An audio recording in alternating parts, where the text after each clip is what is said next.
S'il y a un animal qui est recherché en ce moment, c'est le mouton, Tabaski oblige.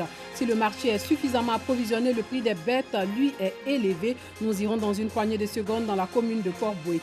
Et puis en Afrique du Sud, plusieurs milliers d'enfants sont abandonnés chaque année dans le pays où l'adoption reste un tabou au sein de la communauté noire. Bonsoir et bienvenue dans le 19h. À 3 jours de la célébration de la fête de l'Aïd el-Kébir, le prix du mouton connaît une hausse sur le marché.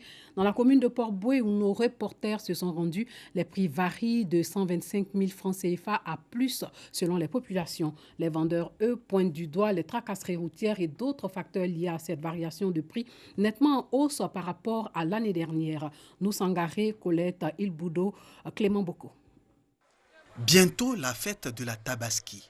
Une cérémonie qui commémore le sacrifice d'Abraham à Dieu.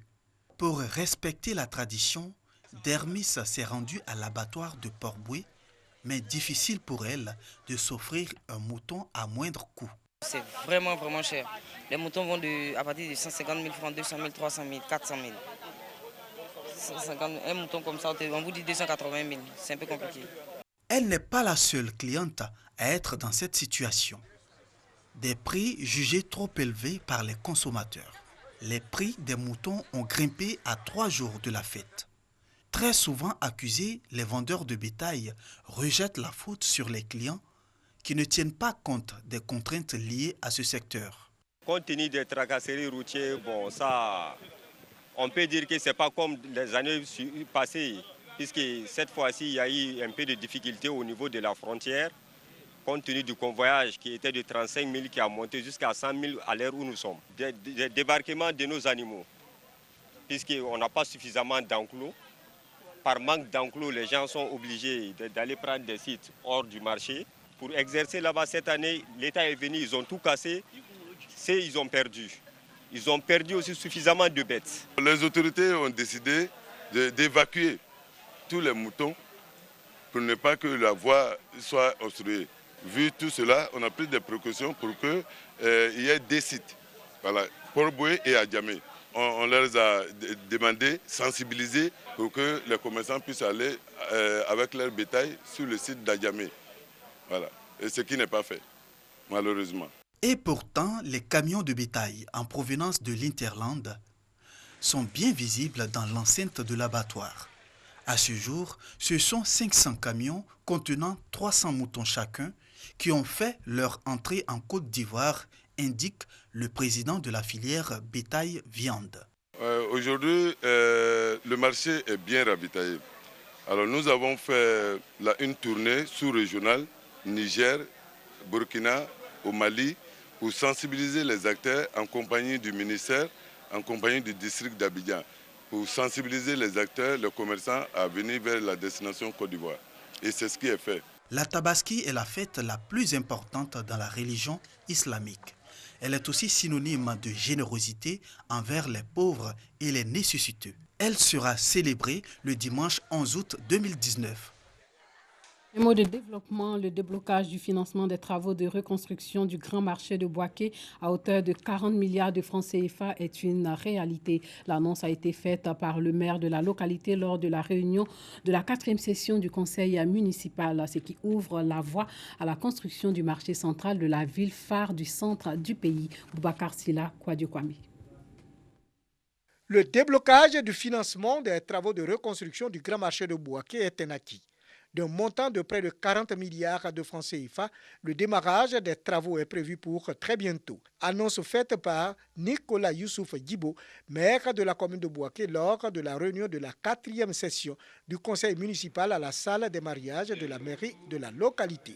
D'entrée, le maire Nicolas Djibo a, au nom de ses pairs, rendu un hommage appuyé au président de la République, Alassane Ouattara, au Premier ministre Amadou Gon Coulibaly pour leur implication personnelle dans la signature de la convention de financement du prêt souverain de l'AFD portant sur le projet de reconstruction du grand marché de Bouaké tenu à la primature à Abidjan. Remercier nos autorités et plus particulièrement le président de la République, son Excellence Alassane Ouattara, le Premier ministre, M. Amadou Gon Coulibaly, parce que nos autorités ont signé avec l'Agence française de développement la convention de financement du prêt souverain à hauteur de 40 milliards pour la reconstruction du marché.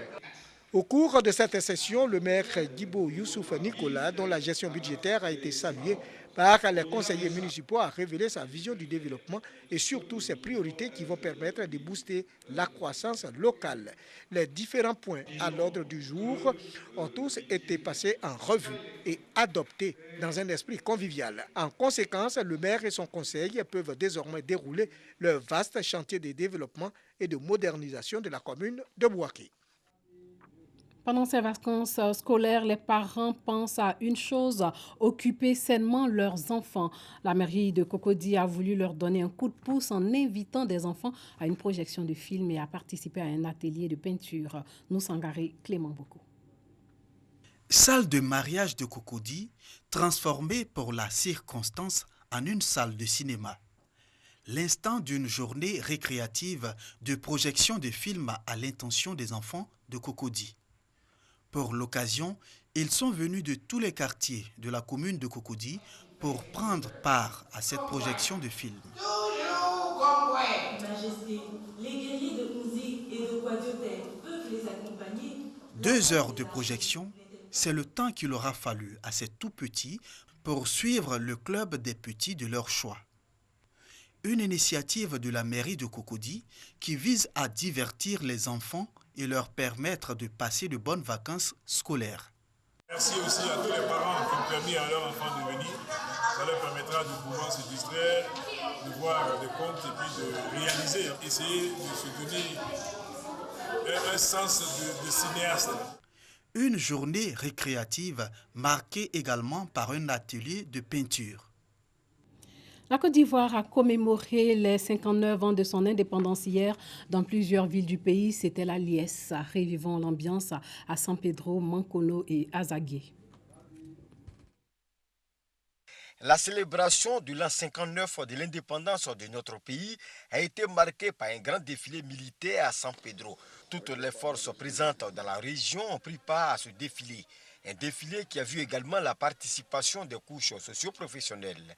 Population de San Pedro, vous devez vous engager résolument à tout mettre en œuvre pour apporter votre contribution au processus de développement économique et social de notre beau pays. Un match du gala a mis fin à cette célébration de l'indépendance de notre pays à San Pedro.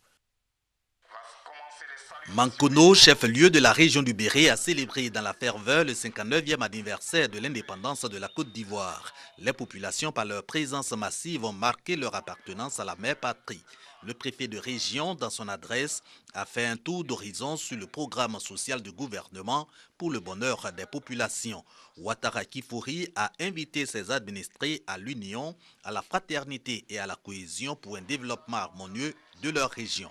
Le traditionnel défilé des forces de défense et de sécurité, avec à leur côté les différentes couches sociales, a mis fin à cette célébration. La sous-préfecture d'Azagui était en fait ce 7 août, qui marque l'anniversaire de l'indépendance de la Côte d'Ivoire. Un message après les honneurs militaires et la montée des couleurs, la paix, l'entente et la cohésion. Par ailleurs, Ibrahima Bakayoko, sous-préfet d'Azagui, a rappelé les efforts consentis par le président de la République Alassane Ouattara et son gouvernement en faveur de la stabilité dans le pays.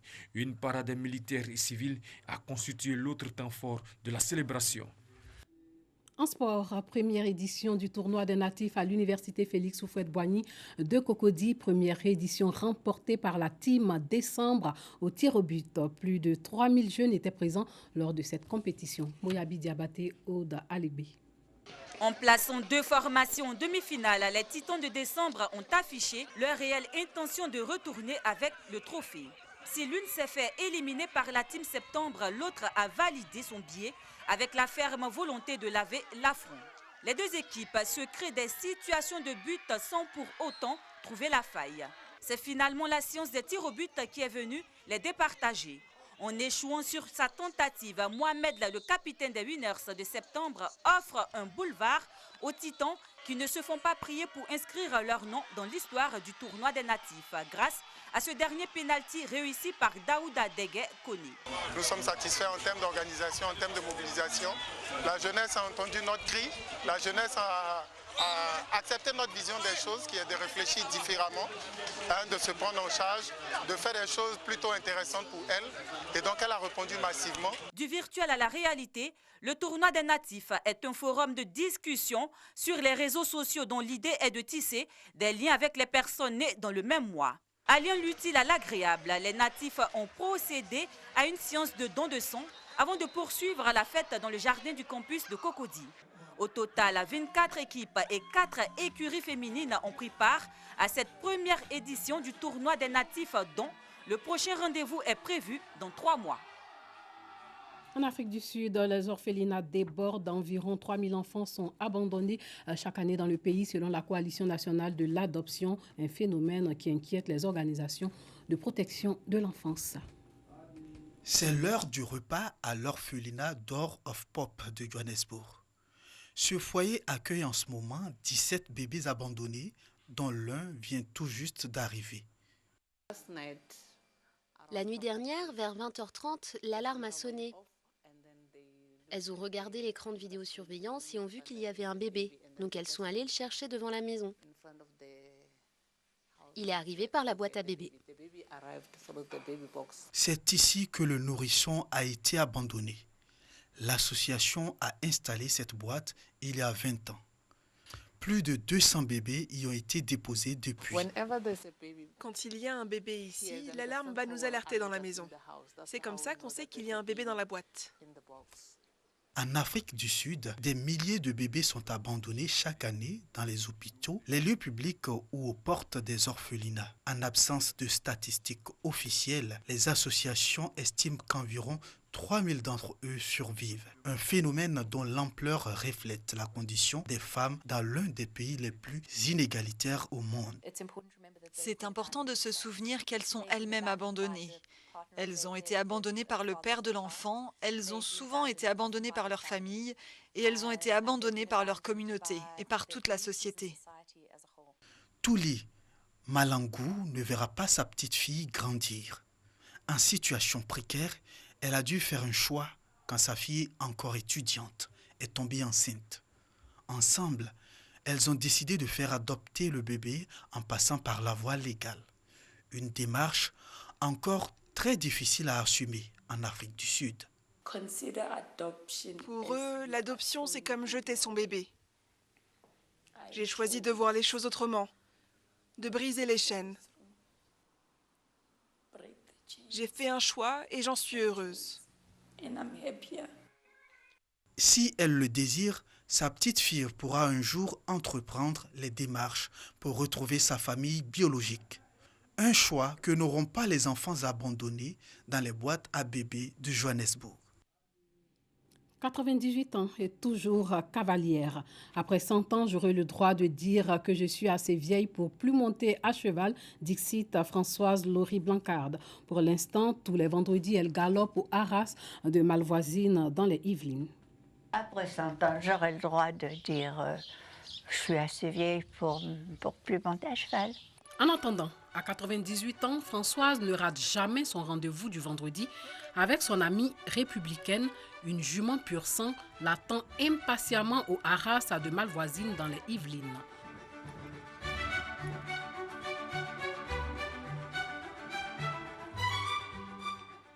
Je ne dis pas je vais monter le vendredi matin, j'ai dit le vendredi matin je vais voir républicaine. C'est ça toute la différence. La relation qu'on a avec un cheval, c'est comme avec un ami, c'est comme... Vous savez, républicaine comprend mon langage, je comprends son langage. C'est une communication qu'on établit avec les gens qu'on aime. Françoise parcourt 85 km en voiture aller-retour pour s'adonner au sport qu'elle pratique depuis 62 ans.